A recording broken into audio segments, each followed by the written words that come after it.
प्रत्येक को praise the Lord. आसतु आम मैंने गोटे विषय पाठ करवा हितोपदेश 1 अध्याय तार 7 पद से प्रकार लिखा जाए सदाप्रभु विषय भय ओ ज्ञान आरंभ। यही भयर अर्थ मैंने कौन बुझा यही भयर अर्थ हूँ जी सदाप्रभु को सम्मान दिए जी सदाप्रभु वाक्य रुहे जी सदाप्रभु निजर हृदय स्थान दियंती आई मैंने सदाप्रभु को भय करती बोली एठार आम मैंने बुझुचु। तांको जदि आम मैंने भय करवा तांको सम्मान दबा और तांको पथर जदि आम मैंने चलवा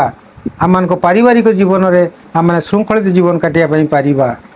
आ कौन सी प्रकार आम पारिवारिक जीवन में विशृंखलित आसब नहीं शैतान आसब नहीं मंद आसब नहीं आ कौन सी प्रकार मंद कार्य आमर परिवार भीतर प्रवेश कर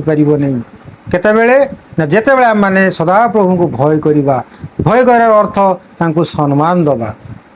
तापर लिखा जाऊँगी मात्र निर्बोध तुच्छ करे बोली एठार लिखा जाए आम निर्बोध बोली क्या बुझा निर्बोध से माने जो मैंने सदाप्रभु को भय करती नहीं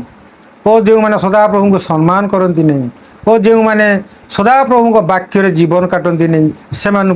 ये बाइबल निर्बोध बोली कहुए। आदि आम मैंने यही प्रकार निर्बोध भाव में जीवन काटिबा ताहले कौन सी प्रकार आम को आशीर्वाद आसब नहीं आम पारिवारिक हिसाब से आम मैंने विशृंखलित जीवन काटिबा स्वामी स्त्री मध्य माँ पिला मध्य यही प्रकार आम मैंने जीवन आम मैंने विशृंखलित जीवन काटिबा। तेणु आम मैंने आसू यही विषय को आम मैंने ध्यान करवा यही विषय को आम मैंने पठन करवा आई विषय आम मैंने जेपरी प्रतिपालित होगा से चेष्टावान हवा